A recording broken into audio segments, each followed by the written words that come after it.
প্রিয় দর্শক, আপনাদের সবাইকে আমন্ত্রণ জানাচ্ছি প্ল্যানেটারি হেলথ একাডেমিয়া সুরক্ষায় প্রতিদিনে। আমি doctor Hasan Shahriar Kallol. Brain tumour শব্দটি শুনলেই সবাই কিন্তু আতঙ্কিত হয়ে পড়েন। আমরা দেখেছি যে সিনেমাতেও কখনো কখনো নায়কের ব্রেইন টিউমার হয় এবং সেটা নিয়ে অনেক আতঙ্ক তৈরি হয়। কিন্তু এখন চিকিৎসা ব্যবস্থার উন্নতির সঙ্গে সঙ্গে ব্রেইন টিউমার নিয়ে আতঙ্ক অনেক কমে গেছে, কারণ এটা এখন সুচিকিৎসা আছে। এই বিষয়গুলো নিয়ে কথা বলবার জন্য আজকে আমরা বিষয় ঠিক করেছি ব্রেইন টিউমারের চিকিৎসা, এবং এই বিষয়ে কথা বলতে আমাদের সঙ্গে আছেন অধ্যাপক ডাক্তার মোহাম্মদ জাহেদ হোসেন, নিউরোসার্জন, এবং তিনি সাবেক বিভাগীয় প্রধান নিউরোসার্জারি বিভাগ, national institute of neuroscience and হাসপাতাল, ঢাকা। ডাক্তার জাহেদ হোসেন, আপনাকে স্বাগত জানাচ্ছি আমাদের অনুষ্ঠানে। ধন্যবাদ আপনাকে। যেভাবে শুরু করেছিলাম যে ব্রেইন টিউমার নিয়ে একটা আতঙ্ক সবসময় কাজ করে মানুষের মধ্যে, তো ব্রেইন টিউমার কিভাবে হয় বা জিনিসটা কি আসলে? ধন্যবাদ আপনাকে। আপনি খুব একটু সুন্দর করে বলেছেন যে ব্রেইন টিউমার শব্দটা শুনলেই আমাদের সাধারণ মানুষের মধ্যে একটা আতঙ্ক তৈরি হয়, এই বুঝি জীবনের শেষ প্রান্তে এসে গেল। আসলে ব্যাপারটা ঠিক এখন আর সেই অবস্থায় নেই। একটা পর্যায়ে হয়তো ছিল, পর্যায় পর্যন্ত হয়তো ছিল যে ব্রেন টিউমার হইলে আসলে জীবন শেষ হয়ে যাওয়ার মতো একটা অবস্থা, কিন্তু পৃথিবী এগিয়ে গেছে, সাথে আমরাও কিন্তু অনেক এগিয়ে গেছে। আমাদের দেশ এখন ব্রেন টিউমারের চিকিৎসা অনেক দূর এগিয়ে গেছে। এখন আর আমরা ব্রেন টিউমার হইলেই জীবন শেষ সেই কথা বলার অবস্থানে নাই। আমাদের দেশে বর্তমানে আমরা সব ধরনের ব্রেন টিউমার চিকিৎসার সুযোগ আছে আমাদের।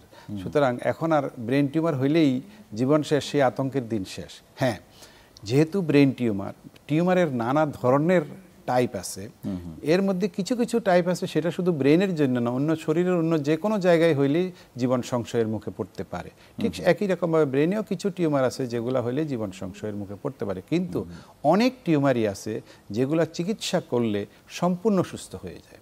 এর মধ্যে ব্রেন, আপনি একটা জিনিস আমরা সাধারণ মানুষও জানে, আপনিও জানেন, সেটা হচ্ছে যে কোনো টিউমার সাধারণত দু রকমের হয়। টিউমার সাধারণত দু রকমের, একটাকে আমরা বলি যে ম্যালিগন্যান্ট টিউমার, যেটাকে ক্যান্সার আমরা বলি। আরেকটা টিউমার আছে যা বিনাইন টিউমার, যেটাকে বিনাইন শব্দের অর্থ হচ্ছে নির্দোষ। অ্যাকচুয়ালি টিউমার কখনো নির্দোষ হয় না, তারপরেও অর্থগতভাবে তার বায়োলজিক্যাল বিহেভিয়ারে এই টিউমারটাকে নির্দোষ বলা হয়। কিন্তু ব্রেনের জন্য এই টিউমারও নির্দোষ নয়। ব্রেন শুধু যে ম্যালিগন্যান্ট টিউমার হইলেই ড্যামেজ হবে আর বিনাইন টিউমার হইলে ড্যামেজ হবে না, ব্যাপারটা তা না। কারণ আমাদের মাথাটা একটা ফিক্সড ভলিউম, যে মাথার যে খুলিটা এটা ফিক্সড ভলিউম, এটার ভিতরে আমাদের বক্সের মতো, এটাকে বড় ছোট করা যায় না। এটার ভিতরে আমাদের জিনিস নির্ধারিত আছে, ব্রেইন আছে, পানি আছে, রক্ত আছে, এ দিয়ে এটা ফিল আপ। এর মধ্যে যদি আপনি আলাদা কোনো একটা কিছু ঢুকাতে চান, টিউমার বলেন, পানি বলেন, রক্ত বলেন, ঢুকাতে চাইলে ওর জায়গা হবে না, তাহলে সে অন্য কোনো একটাকে সরাইতে হবে, অথবা ব্রেনের মধ্যে একটা প্রেশার তৈরি করবে। তো স্বাভাবিকভাবে ব্রেনে যখন একটা টিউমার হয়, সেটা বিনাইন টিউমার হোক কিংবা ম্যালিগন্যান্ট টিউমার হোক, সে ব্রেনের মধ্যে একটা প্রেশার তৈরি করবে, সে একটা স্পেস নিবে, জায়গা নিবে। জায়গা নিতে গেলে সে ব্রেনের স্বাভাবিক যে অংশগুলো আছে এগুলোর উপরে চাপ তৈরি করবে। এই চাপটা তৈরি করলে ব্রেন তার স্বাভাবিক কার্যক্রমটা করতে পারবে না, স্বাভাবিক কার্যক্রমটা ব্যাহত হবে।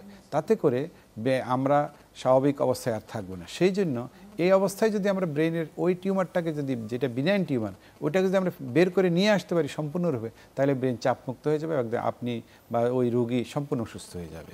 কিন্তু ম্যালিগন্যান্ট টিউমারের ক্ষেত্রে গেলে একটু ডিফারেন্ট, কারণ এটার একটা আফটার ইফেক্ট আছে। ম্যালিগন্যান্ট টিউমার আপনি সম্পূর্ণ ফেলে দেওয়ার পরেও কিন্তু ব্রেনের উপরে তার একটা ইফেক্ট থাকে, এটা আবার রিকারেন্স হতে পারে, আবার অন্য জায়গায় ছড়াতে পারে, এবং এটার জন্য পরবর্তী চিকিৎসা প্রয়োজন হয়। এটা একটা স্বাভাবিক ক্যান্সার যেরকম চিকিৎসা, ঠিক একই রকমভাবে এখানেও ঠিক একই রকমভাবে ব্রেনেরও ক্যান্সারের একটা চিকিৎসা হতে পারে। এটা হচ্ছে ব্রেন। জি, আমরা পরবর্তী প্রশ্নে যাওয়ার আগে আমাদের দর্শকদের সাথে একটু কথা বলিনি। প্রিয় দর্শক, আপনারা কিন্তু চাইলে আপনাদের যে কোনো প্রশ্ন, বিশেষ করে ব্রেন টিউমার সম্পর্কিত যে কোনো প্রশ্ন করতে পারেন স্ক্রিনে দেখানো নাম্বারে।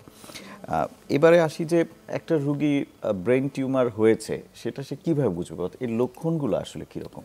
হ্যাঁ, আপনি এইটা খুবই একটা মানে পার্ট অ্যান্ড পার্সেল এবং খুব সুন্দর সাধারণ জনগণের জন্য জানার জন্য, যে একটা মানুষের ব্রেন টিউমার হয়েছে সেটা কীভাবে বুঝবে। এটা কমন একটা সিমটম, কিন্তু সেটা শুধু ব্রেন টিউমারের জন্য নয়, সেটা অনেক রোগের জন্য হতে পারে। কিন্তু এটা একদম প্রথম সিমটম, সেটা হচ্ছে রোগী মাথা ব্যথা নিয়ে আসবে। মাথা ব্যথার সাথে যে জিনিসটা হবে সেটা হলো তার বমি হতে পারে অথবা বমির ভাব হতে পারে। আরেকটা গুরুত্বপূর্ণ সমস্যা হয়, সেটা হলো সব চোখে দেখতে সমস্যা হয়। ব্রেনের উপরে যখন চাপ তৈরি হয়, সে ব্রেনের চোখের যে নার্ভটা আছে সেটার উপরে চাপ তৈরি হয়। চাপ তৈরি হলে তার চোখের দৃষ্টির সমস্যা হতে পারে, ডিমনেস অফ ভিশন বা ব্লারিং অফ ভিশন আমরা যাই বলি। তারপরের কথা, জি, ঝাপসা দেখবে, ঝাপসা দেখবে।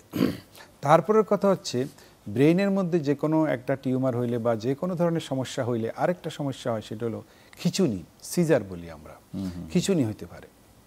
এই খিঁচুনি যদি হয় সেটাও একটা সিমটম।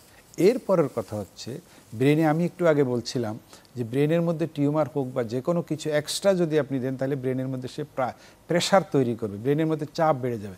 ব্রেনের চাপ বেড়ে যাওয়ার জন্য কতগুলো সিমটম তার তৈরি হয়, যেমন মাথা ব্যথা, বমি, চোখে দেখা যেমন হয় তেমনি পাশাপাশি তার পালস, আমরা যেটা বলি ধমনীতে যে পালসটা কমে যায়, বমি হয় ইত্যাদি, এই সমস্তগুলো হতে পারে। এরপরে হচ্ছে আরেকটা গুরুত্বপূর্ণ যেটা খুবই, সেটা হচ্ছে আমাদের ব্রেইনের ফাংশনটা নির্ধারিত। ব্রেইন এক একটা জায়গায় এক এক ধরনের ফাংশন করে। টিউমারটা যেই জায়গায় হয় ব্রেনের, সেই জায়গার ফাংশনের সমস্যা তৈরি হয়, এটাকে আমরা বলি focal sign. Say for example, আমার ডান হাত যে জায়গায় কাজ করে ব্রেনের, তো সেই জায়গায় যদি টিউমারটা হয় তাহলে আমার ডান হাতটা অচল হয়ে যাবে। তো বাম পাটা যদি যেই জায়গায় ব্রেনের মধ্যে কার্যকারী, সেই জায়গায় যদি টিউমারটা হয় তাহলে আমার বাম পায়ে সমস্যা দেখা দেবে। অথবা আমার চোখের দৃষ্টির যেখানে সেন্টারটা ব্রেনের মধ্যে আছে, সেটা যদি সেখানে যদি টিউমারটা হয় তাহলে আমার দৃষ্টির সমস্যা হবে। এইগুলোকে বলা হয় ফোকাল সাইন। আবার আপনার যেমন অনেকগুলো জায়গা আছে ব্রেনের যেগুলো বুদ্ধিমত্তার কাজ করে, ইন্টেলিজেন্সের কাজ করে, সেই জায়গায় যদি টিউমার হয় তাহলে দেখা যাবে যে ওই লোকটার অন্য হাত পাও সব ঠিক আছে, কিন্তু আর বুদ্ধিমত্তার গণ্ডগোল দেখা দিয়েছে, সে মনে রাখতে পারতেছে না, বুদ্ধিভিত্তিক কাজগুলো ঠিকমতো করতে পারছে না। এগুলোকে আমরা বলি ফোকাল সাইন। তাতে করে তাহলে দেখা যাচ্ছে যে একটা ব্রেন টিউমার যদি হয়, মাথা ব্যথা, বমি, দৃষ্টির ঝাপসা বা দৃষ্টি সমস্যা, সাথে ফোকাল সাইন এবং মাথার যে চাপ বৃদ্ধি পাওয়ার কতগুলো সমস্যা, এই সব মিলিয়ে যখন হবে তখন আমরা চিন্তা করব যে এটা ব্রেন টিউমার হইতে পারে অথবা অন্য কিছু হতে পারে, সেটা আমরা পরীক্ষা করে বের করে ফেলতে পারব।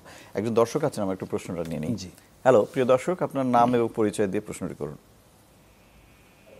হ্যাঁ স্যার, আমার তো মাঝে মাঝে কেন জানি মাথা ঘোরায় আর ব্যথা করে এক সাইড দিয়ে, মানে বাম সাইড দিয়ে, আর মনে থাকে না কোনো কিছু।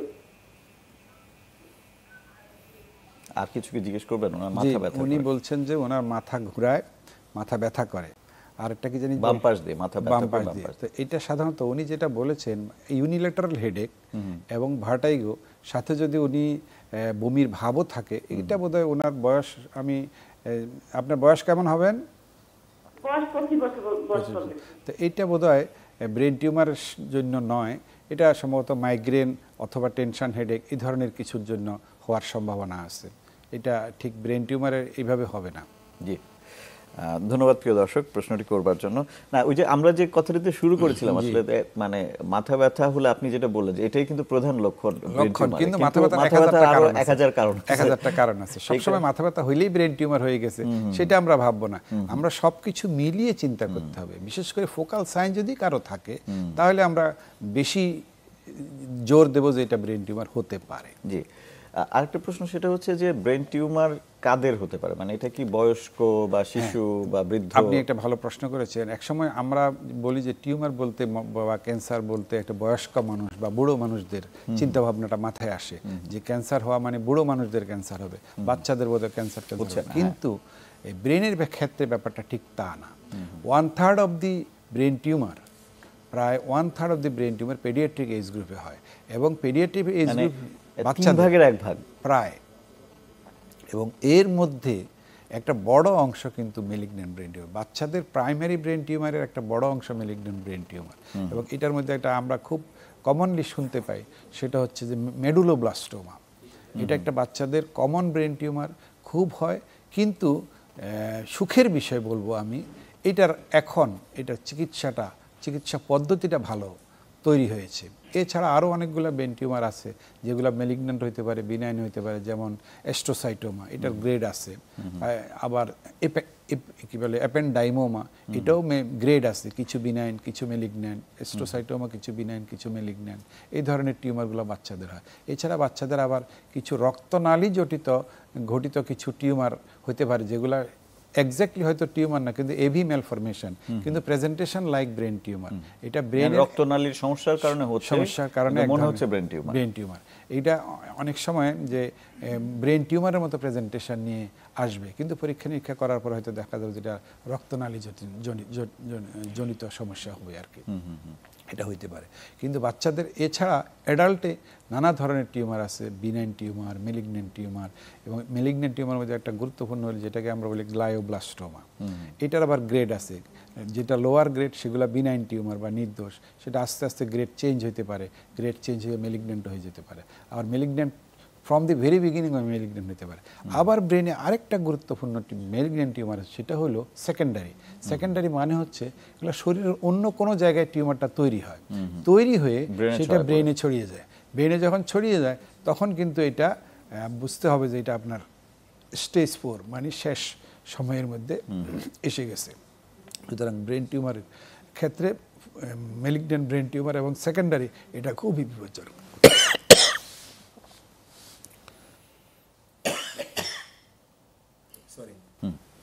ঠিক আছে, তাহলে তো আমরা বুঝতে পারছি যে কোনো বয়সই আসলে ব্রেন টিউমারের জন্য কোনো বয়সে ইমিউন না, সব বয়সে সব রকমের ব্রেন ক্যান্সার হতে পারে। সুতরাং একটা বাচ্চা সে মাথা ব্যথার কমপ্লেন করছে বারবার, সেটাকে আসলে অবহেলা করার সুযোগ নাই, সেটাকেও মানে সেখানেও ব্রেন টিউমার একটা এমনও আছে যে ব্রেন টিউমার বাচ্চা জন্মের সাথে সাথেও মাথায় নিয়ে সে জন্ম নিতে পারে, এরকমও কিন্তু অনেক ব্রেন টিউমার আছে। জি, মানে একদম জন্মের শুরু থেকে তার ব্রেন টিউমার থাকতে পারে। জি, আমাদের আরেকজন দর্শক আছেন, প্রশ্নটা একটু নিয়ে নিন। হ্যালো, আসসালামু আলাইকুম। জি, প্রিয় দর্শক, আপনার নাম এবং পরিচয় দিয়ে প্রশ্নটি করতে পারেন। জি, আমার নাম আবু তাহের, আমি খুলনা থেকে বলছি, আমার বয়স 45 বছর। জি, কি জানতে চাচ্ছিলেন? আমার সমস্যা হলো যে আমি 2012 সাল থেকে মানে মাথা ব্যথা বা বিভিন্ন সমস্যার কারণে ডাক্তারের কাছে গেছিলাম। গেলে আমি রিবোটিল 0.5 এবং নেক্সিটাল 10 mg এই দুটা খেয়ে আসছিলাম। তার নেক্সিটাল 10 mg মোটামুটি ভাবে আমি 10 বছর খাইছি, তারপরে বাদ দিছি, এখন তেমন সমস্যা হয় না। কিন্তু রাতের বেলায় রিবোটিল 0.5 এটা খেলে কিছুটা ঘুমায়, 1 খাইলে ভালো ঘুমায়, আর 5 খাইলে মাথা ব্যথা করে, সারাদিন মেজাজ খিটখিটে থাকে। কিন্তু বর্তমান সমস্যা যোগ হয়েছে আমার প্রচুর নাক ডাকা, যা আগে কখনো ছিল না। এই বিষয়ে একটু পরামর্শ চাচ্ছিলাম। জি, ধন্যবাদ। উনি যে সমস্যার কথা বললেন এটা ব্রেন টিউমারের সাথে যায় না, তারপরেও উনি যে নাক ডাকার সমস্যাটার কথা বলেছেন, নাক ডাকার সমস্যাটার কথার সাথে ইএনটি ডাক্তার সাহেবরা ভালো বলতে পারবেন। ওখানে আমাদের যে নাকের যে ষড়যন্ত্র বা বিভিন্ন ধরনের যে স্ট্রাকচারগুলো আছে এগুলোর মধ্যে কিছু অ্যাবারেশন যদি হয় তাতে নাক ডাকা সমস্যাটা হয়। তো এটা কিছু কিছু জিনিস শুধু ওষুধ দিয়ে হবে, আবার কিছু কিছু জিনিসে এক ধরনের ছোটোখাটো অপারেশন প্রয়োজন হয়। তবে উনি আমার মনে হয় যদি একজন ইএনটি স্পেশালিস্ট নাক কান গলা বিশেষজ্ঞকে যদি দেখান তাহলে উনি সুফল পেতে পারেন। জি, ধন্যবাদ প্রিয় দর্শক আপনার প্রশ্নের জন্য। এবারে আমরা একটু আসি যে রোগটা নির্ণয় হয় কিভাবে? কারো মাথা ব্যথা হলো বা কারো ওই যে আপনি যে সমস্যাগুলোর কথা বললেন সেখান থেকে আপনারা কিভাবে খুঁজে বের করবেন? যে ধন্যবাদ আপনাকে। আমরা যে কোনো রোগ নির্ণয় করার জন্য আমাদের প্রথম 2টা স্টেপ। একটা হচ্ছে আমরা রোগীর ইতিহাস নেই এবং পরীক্ষা করি, শারীরিক কিছু পরীক্ষা করি। এটা আমি একটু আগে যেটা বলছিলাম যে কিছু উপসর্গের কথা বা কিছু ফোকাল সাইনের কথা বলছিলাম, এগুলো এর সাথে আমরা তাকে এই কনফার্ম করার জন্য কিছু পরীক্ষা আছে। সেই পরীক্ষার মধ্যে সবচেয়ে গুরুত্বপূর্ণ 2টা পরীক্ষা হলো CT scan of the brain বা হেড যাই বলি, আরেকটা হচ্ছে যে এমআরআই অফ দি ব্রেইন। এই 2টা পরীক্ষা করলে আমরা তা বুঝে যাব তার ব্রেনের মধ্যে কোনো টিউমার আছে কি না। এর সাথে আমরা যখন দেখব যে এটা ব্রেনে একটা টিউমার, একটা বা 2টা একাধিক টিউমার যখন দেখি তখন কিন্তু আমরা ভাবতে থাকি যে এটা শরীরে ওই যে একটু আগে যেটা বলছিলাম সেকেন্ডারি, শরীরের অন্য কোনো জায়গার থেকে এসে ব্রেনে ছড়াইছে কিনা। যদি তাই হয় তাহলে আমাদেরকে তখন চিন্তা করতে হবে শরীরের অন্য কোনো জায়গায় খুঁজতে হবে। শরীরের অন্য কোনো জায়গায় খোঁজার জন্য বুকে খুঁজতে হবে, পেটে খুঁজতে হবে বা অন্যান্য কোনো জায়গায় খুঁজতে হবে। সেটার জন্য কিছু পরীক্ষা, বুকের এক্সরে বা সিটি স্ক্যান, আলট্রাসোনোগ্রাম বা এমআরআই বা সিটি স্ক্যান ইত্যাদি এগুলো করে খুঁজতে হবে যে শরীরের অন্য কোথায়। কিন্তু ব্রেনের জন্য খোঁজার জন্য 2টা মেইন পরীক্ষা, একটা হলো CT scan of the brain আর একটা হলো এমআরআই অফ দি ব্রেন। এই 2টা পরীক্ষা করলে আমরা ব্রেনে টিউমার আছে কিনা আমরা বুঝতে পারবো। এই 2টা হচ্ছে খুব গুরুত্বপূর্ণ। এর সাথে কিছু অ্যাসোসিয়েটেড অন্যান্য পরীক্ষা লাগতে পারে যেগুলো ব্রেন টিউমার ডায়াগনোসিসের জন্য সরাসরি না কিন্তু সাহায্য করবে। যেমন কিছু টিউমার মার্কার থাকে, এইচইজি, আলফা ফিটোপ্রোটিন, তারপরে শরীরের অন্য জায়গায় যেমন কার্সিনো এমব্রায়োনিক অ্যান্টিজেন, তারপরে একটা বয়স্ক মানুষ যদি এটা ব্রেন টিউমার তখন পিএসএ বা পোস্টার স্পেসিফিক অ্যান্টিজেন, এগুলো আমরা চিন্তা করি। তারপরে সিইএ যেটা বলো, আর একটা হলো CA-99, CA-120 ইত্যাদি কিছু রক্তের পরীক্ষা আছে, মার্কার। এগুলো ব্রেন টিউমার বা যে কোনো টিউমারের মার্কার হিসাবে আমরা এই পরীক্ষাগুলো করতে পারি। তাতে করে আমরা বুঝতে পারবো যে ব্রেনে টিউমার হয়েছে কিনা। কিন্তু প্রথম শর্ত হচ্ছে আমরা তার ক্লিনিক্যাল পরীক্ষাগুলো সিমটমগুলো আছে কিনা, পরীক্ষার সাইনগুলো আছে কিনা, তারপরে এর সাথে আমরা সিটি এমআরআই পরীক্ষা করে এর পরীক্ষার রিপোর্টের সাথে টালি করে বা মিলেই আমরা বুঝতে পারবো তার ব্রেন টিউমার হয়েছে কিনা। জি, আরেকজন দর্শক যুক্ত হয়েছেন প্রশ্নটা নিয়ে। জি, হ্যালো হ্যালো, আসসালামু আলাইকুম। জি প্রিয় দর্শক, আপনার নাম এবং পরিচয় দিয়ে প্রশ্নটি করে ফেলুন। আমার নাম সাজ্জাদ হোসেন করিম, আমি চট্টগ্রাম থেকে বলছি। জি, প্রশ্নটি করুন। স্যার, আমার ওই মাথার উপরে মানে ডান পাশে মানে একটা টিউমার আছে স্যার। এখন এটা স্যার মানে মাথার ভিতরে না, আমি হাত দিলে স্যার এটা লড়ে, মানে লড়ে। এখন স্যার এটা কি করবো স্যার আমি? উপরে, মাথার উপরে। জি ধন্যবাদ। আমি বুঝতে পেরেছি। এটা এখানে কয়েকটা বিনাইন টিউমার হয় বা সিস্ট জাতীয় জিনিস হয়। এক নম্বর হতে, যেহেতু এটা নরে বলছেন, এটা লাইপোমা হতে পারে, আবার সিবেসিয়াস সিস্ট হতে পারে, বা ডারময়েড হতে পারে। তো এগুলা খুব কমন জিনিস, অনেক সময় মাথায় হয়। যদি এটা বড় হয়, আপনার যদি অসুবিধা হয়, তো আপনি এটা একজন নিউরোসার্জন বা একজন ইভেন জেনারেল সার্জনও পারবে একটা ছোট অপারেশন করিয়ে টিউমারটা সরিয়ে ফেলবেন। সরিয়ে এটাকে অবশ্যই বায়োপসি করাতে হবে। এটা হইল দিনকে আপনার সহজ চিকিৎসা। জি প্রিয় দর্শক, অনেক ধন্যবাদ, নিশ্চয়ই আপনি জবাব পেয়েছেন। এইবারে আমরা একটু আসতে চাই, সেটা হচ্ছে যে এই যে পরীক্ষা নিরীক্ষাগুলোর কথা বলেন, এগুলো কি বাংলাদেশে অ্যাভেলেবল কিনা? কারণ হচ্ছে আমরা অনেক সময় দেখি যে আমাদের রোগীরা ব্রেন টিউমার হয়েছে বা এরকম কোনো লক্ষণ সাজে শুনলে তারা ভাবেন যে বিদেশে চলে যেতে হবে, কারণ আমাদের এখানে রোগ নির্ণয় করা যায় না। এটা এক সময় হয়তো মানুষের ধারণা ছিল। আমার মনে হয় এই ধারণাটা পাল্টানোর সময় বা সুযোগ এসে গেছে। আমাদের দেশে এখন সব পরীক্ষা হয়। এটা ব্রেন টিউমার নির্ধারণ করার জন্য ব্রেনে সিটি স্ক্যান, সাথে সিটি স্ক্যানের কিছু অ্যাবারেশন, এগুলাকে আরও অ্যাডভান্স কিছু ডেভেলপমেন্ট সিটি স্ক্যানের সাথে ঢুকিয়ে দিয়ে করা যায়। প্লাস এমআরআইয়ের সাথে এমআরআইয়ের অনেকগুলো সিকোয়েন্স তৈরি হয়েছে। এই সবগুলো সিকোয়েন্সই এখন আমাদের দেশে করা সম্ভব। এতে করে ব্রেনের লুকিয়ে থাকার কোনো সুযোগ নেই। ব্রেনের মধ্যে টিউমার থাকলে ধরা পড়বে, সেটা আমরা বের করে ফেলতে পারি। আর এখন তো সিটি স্ক্যান এমআরআই আমাদের জেলা শহরেও, এখন সিটি স্ক্যান এমআরআই জেলা শহরে যায়, কিন্তু ঢাকা শহরে আরও মানে recent 3 Tesla, even 7 Tesla MRI আসার কথাও চিন্তা ভাবনা হচ্ছে। সুতরাং এখন আর আমাদের রোগ নির্ণয় করার জন্য বিদেশে যাওয়ার কোনো সুযোগ নেই। তারপরে আমাদের নিউরোসায়েন্স ইনস্টিটিউটে তো 3 টেসলা একটা এমআরআই আছে। আমাদের নিউরোসায়েন্স ইনস্টিটিউটে 3 টেসলা আছে, ঢাকার বাইরে আর কয়েকটা প্রাইভেট সেন্টারও কিন্তু আছে, ইভেন চিটাগাঙেও আছে 3 টেসলা মেশিন। সুতরাং এখন 3 টেসলা মেশিন আমাদের দেশে আর একটা না, একাধিক 3 টেসলা মেশিন আছে। এটা এবং যেমন পরীক্ষা করে আমরা ধরতে পারছি। প্লাস পাশাপাশি আগে একটা জিনিস বলা হতো যে বায়োপসি, আমরা যখন টিউমারটা বের করি, বায়োপসি করার পরে আমাদের অনেক সময় রিপোর্টটা ঠিক হইতো না, কিন্তু এখন আর সেই সুযোগ নেই। এখন আমাদের অনেক এক্সপার্ট প্যাথোলজিস্ট, নিউরোপ্যাথোলজিস্ট আছে, তারা সেটা ডেভেলপ করতে, এবং সেখানে কনফিউশন হলে এর পরবর্তী ধাপ যেটা ওয়ার্ল্ডের লেটেস্ট, যে এটা দিয়েই কনফার্ম ডায়াগনোসিস হবে, সেটাকে বলে আইএইচসি, মানে ইমিউনোহিস্টোকেমিস্ট্রি। ইমিউনোহিস্টোকেমিস্ট্রি করার সুযোগও কিন্তু বাংলাদেশে আছে, সেটা সরকারি এবং বেসরকারি দুটো ক্ষেত্রেই আছে। সুতরাং এখন ডায়াগনোসিস আমরা অনেক মানে উচ্চমাত্রায় পৌঁছে গেছি, এবং ডায়াগনোসিস মিস হওয়ার কোনো কারণ নেই। একটাই সমস্যা, সেটা হচ্ছে আমাদের রোগী বেশি কিন্তু ফেসিলিটির সংখ্যা কম, সেই জন্য আপনাকে লম্বা সিরিয়ালে থাকতে হয়। এখন একটা এমআরআই আমার নিউরোসায়েন্সে যদি করতে যাই, দেখা যায় 1 মাস, 1.5 মাস, 2 মাসের সিরিয়াল লাগে। কারণ আমি ডেইলি 5টা এমআরআই করতে পারবো বা 10টা এমআরআই করতে পারবো, কিন্তু আমার কাছে যদি আপনি 200 এমআরআই এর জন্য যান, আমি 200 এমআরআই তো আপনাকে একদিনে করে দিতে পারবো না। তাহলে আপনাকে স্বাভাবিক একটা সিরিয়ালে যাইতে হবে। তো অনেক রোগীরা সেই লম্বা সিরিয়াল মানতে চায় না। সেটা হচ্ছে যে অসুবিধা হতে পারে, যেহেতু আমাদের মানুষ বেশি, ফেসিলিটিস কম। কিন্তু আই হ্যাভ দ্যাট ফেসিলিটি, সেটা একটাই হোক আর 5টাই হোক, আমার ফেসিলিটিস আছে, আমার দেশে এটা করা সম্ভব। জি সব ডায়াগনোসিস। জি, আমরা আরেকজন দর্শক প্রশ্ন করেছেন, প্রশ্নটা নিয়ে আমরা হয়তো একটা বিরতিতে যাব, প্রশ্নটা একটু নিয়ে নিই। হ্যালো হ্যালো, জি প্রিয় দর্শক, আপনার নাম এবং পরিচয় দিয়ে প্রশ্নটি করতে পারেন। আমার নাম হলো মুজাহিরুল হক, আমার বাড়ি জামালপুরে। জি, আমার বয়স 68। জি কি জানতে চাচ্ছিলেন? আমার মাথা ঘুরে হঠাৎ করে বিভিন্ন সময় মাথা ঘুরে আর কি, মাথায় কোনো ব্যথা নেই। জি ধন্যবাদ।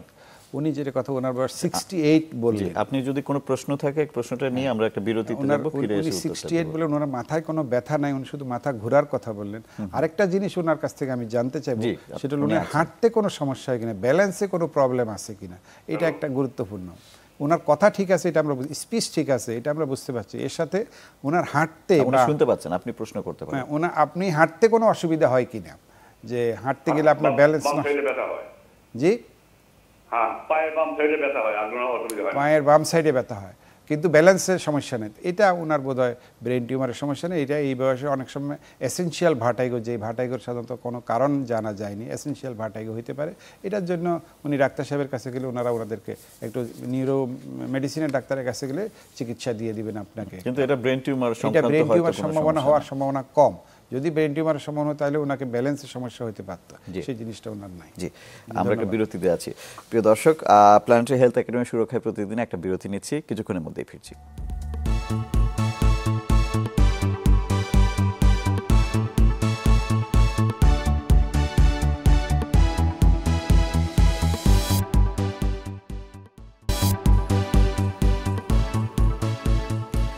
প্রিয় দর্শক, আবার আমন্ত্রণ জানাচ্ছি প্ল্যানেটারি হেলথ একাডেমি সুরক্ষায় প্রতিদিনে। আমি ডাক্তার হাসান শাহরিয়ার কল্লোল। আজকে আমরা কথা বলছিলাম ব্রেন টিউমারের চিকিৎসা নিয়ে। আমাদের সঙ্গে আছেন ডক্টর মোহাম্মদ জাহিদ হোসেন, নিউরোসার্জন, সাবেক বিভাগ প্রধান, নিউরোসার্জারি বিভাগ, national institute of neuroscience and hospital.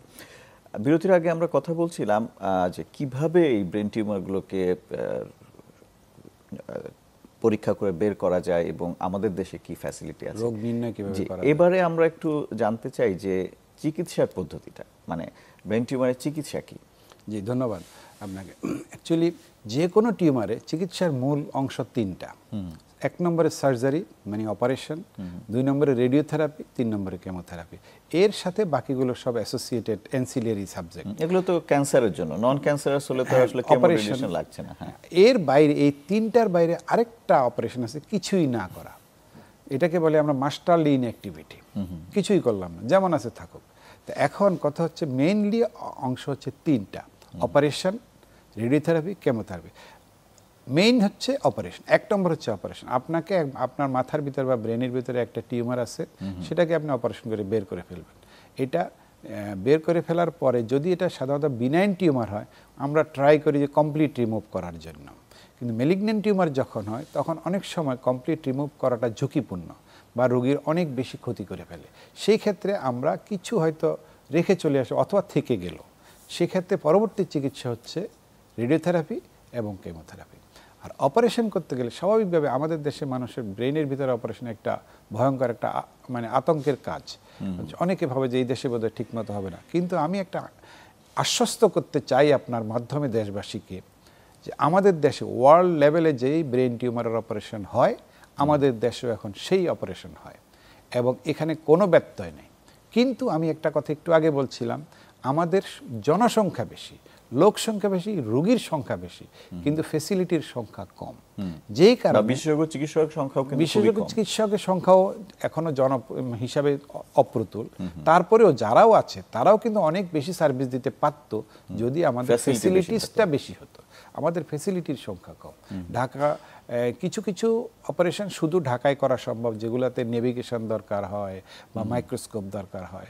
আর কিছু কিছু ব্রেন টিউমার অপারেশন আমরা জেলা লেভেলে করতে পারি। ইভেন আমিও এখন থেকে প্রায় 10-15 বছর আগে যখন ঢাকার বাইরে পদায়িত ছিলাম, রাজশাহীতে ছিলাম, বা যারা এখন চিটাঙে আছে বা খুলনায় আছে, ওরা অনেক ব্রেন টিউমার অপারেশন আমাদের জেলা লেভেলেও করা মতো অবস্থা তৈরি হয়েছে। তো সুতরাং আমাদের দেশে অপারেশনের সব ফ্যাসিলিটিস আছে এবং কিছু কিছু অপারেশন করার জন্য আমাদের নেভিগেশন দরকার হয়। যে ব্রেনের খুব গুরুত্বপূর্ণ জায়গায়, ডিপ সিটেড জায়গায়, যেটা যদি আপনি কাইটা বাইর করতে গেলে অনেক ড্যামেজ হয়ে যাবে, সেই ক্ষেত্রে আমরা নেভিগেশনকে সাহায্য নেই।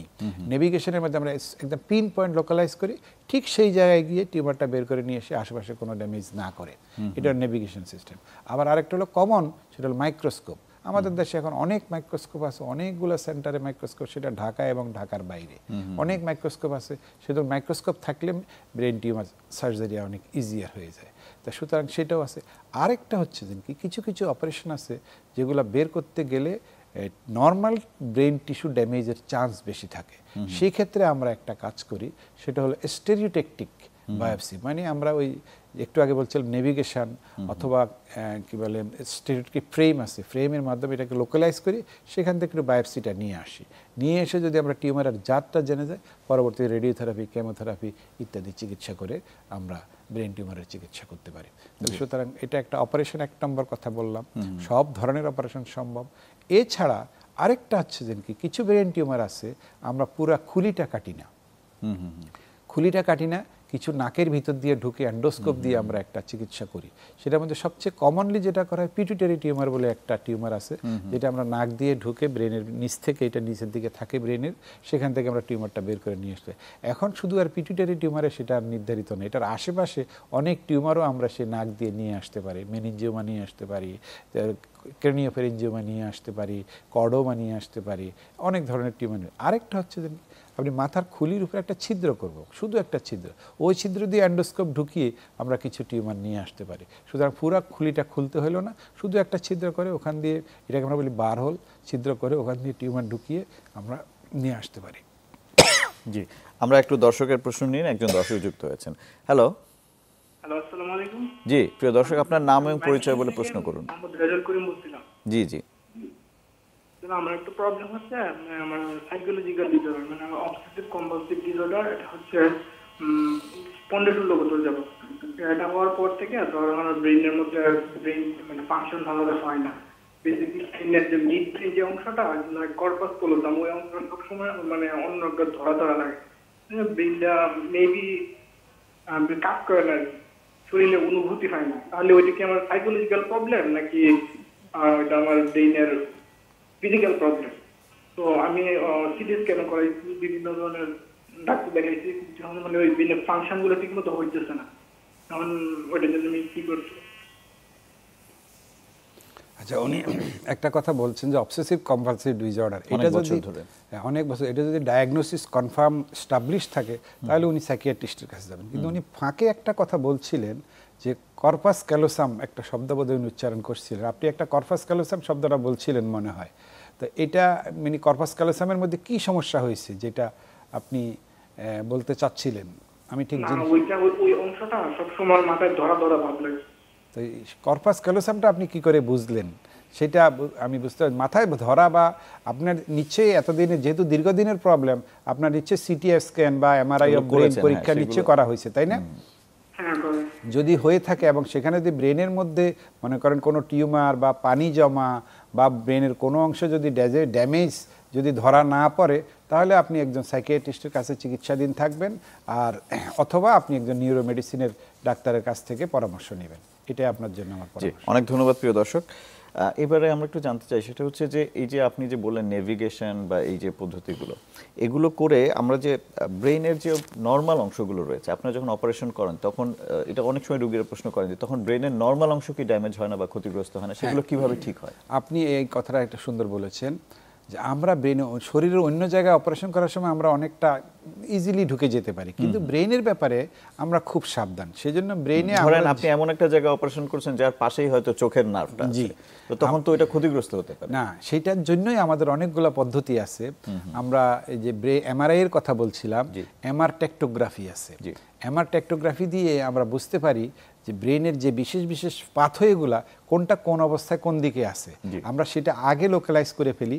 লোকালাইজ করার পরে আমরা ব্রেনের, আমরা বলি ম্যাপিং, টিউমার ম্যাপিং, ব্রেনটাকে আমরা ম্যাপিং করি ঠিক কোন জায়গায় টিউমারটা আছে, আমরা ঠিক সেই জায়গায় পিন পয়েন্ট ওই জায়গায় লোকালাইজ করে ওখানে ঢুকি, যাতে করে আমার গুরুত্বপূর্ণ যে স্ট্রাকচারগুলো আছে, আপনি যেটা বলছিলেন চোখের নার্ভ বা আমার মোটর পাথ হয়ে, সেন্সরি পাথ হয়ে, অডিটরি পাথ হয়ে, বিভিন্ন জিনিসগুলো যেগুলো আছে, এগুলোকে আমরা অ্যাভয়েড করে ওই জায়গায় ঢুকে টিউমারটা নিয়ে আসার চেষ্টা করি। কিন্তু কিছু কিছু ক্ষেত্র আছে, যেমন একটা টিউমার পুরো মোটর এরিয়া জুড়ে আছে, রুগী আমার কাছে নিয়ে আসলো, দেখা যায় ডান হাত পাশ নাড়াতে পারছে না, তার মানে হচ্ছে তার বাম পাশের ব্রেনের মোটর এরিয়াতে একটা টিউমার আছে।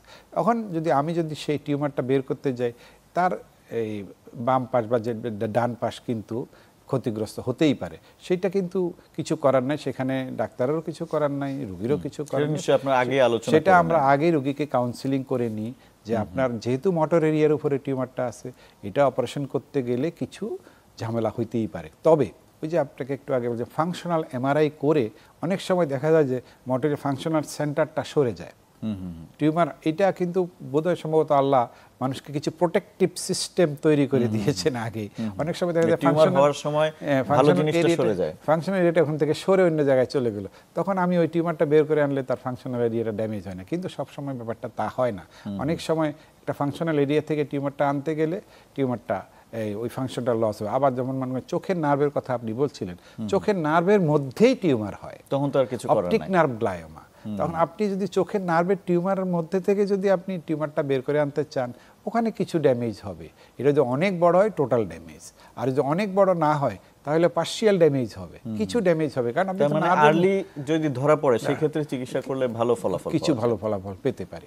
আবার ধরেন যে কিছু আছে একটা ফাংশনাল এরিয়াকে চেপে রেখেছে, কিন্তু টিউমারটা ফাংশনাল এরিয়ার মধ্যে নয়, তার বাইরে, কিন্তু এটাকে চেপে রেখেছে, যেগুলো এক্সট্রাক্সিয়াল টিউমার, ব্রেইনের সাবস্টেন্সের উপরে চাপ দিয়ে রেখেছে কিন্তু টিউমারটা বাইরের থেকে।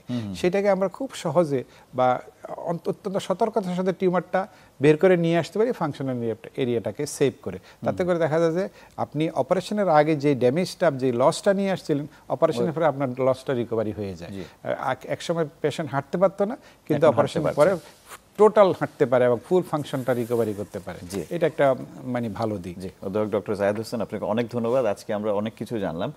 আমাদের আসলে সময় শেষ হয়ে গেছে, না হলে হয়তো আরো অনেকগুলো প্রশ্ন ছিল। পোস্ট অপারেটিভ কিছু একটা শব্দও যদি বলি, রিহ্যাবিলিটেশন, যে কোনো ব্রেন অপারেশনের পরে পেশেন্টদের rehabilitation is very important. Physiotherapy হোক বা যে কোনো ধরনের ব্যায়াম বা ইত্যাদির মাধ্যমে পেশেন্টটাকে পুনর্বাসিত করতে হবে তার কাজে। তাহলে আমাদের ম্যান পাওয়ার, যে জনগণ বা যে অপারেশনটার ফলাফলটা সবচেয়ে ভালো করে পাওয়া ভালো হবে। জি, অনেক ধন্যবাদ। প্রিয় দর্শক, আপনারা নিশ্চয়ই শুনলেন যে ব্রেইন টিউমারে আতঙ্কিত হবার কিছু নেই এবং সর্বোচ্চ মানের চিকিৎসা আমাদের দেশে এখন হচ্ছে, আমাদের দেশে নিউরোসার্জনরাই করছেন। শুধু দরকার হচ্ছে দ্রুত একজন চিকিৎসকের পরামর্শ নেয় এবং সেই অনুযায়ী চিকিৎসা নেয়। আপনারা সবাই ভালো থাকবেন এই আশায় শেষ করছি আজকের অনুষ্ঠান।